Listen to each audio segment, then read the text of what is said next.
కూసుంటారేంది? పక్క గదిలో అన్నదానం అవుతుందట. మెల్లగా కొంచెం అంత పప్పు తెప్పించుకరాపో.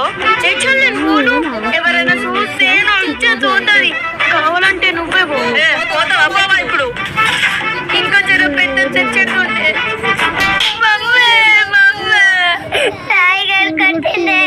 నిన్నెందుకు కొట్టిండ్రా అన్నాడు సంగతి చెప్తా. ఉప్పు కపూరం ఒకే ఒక మొలికుండ్రు.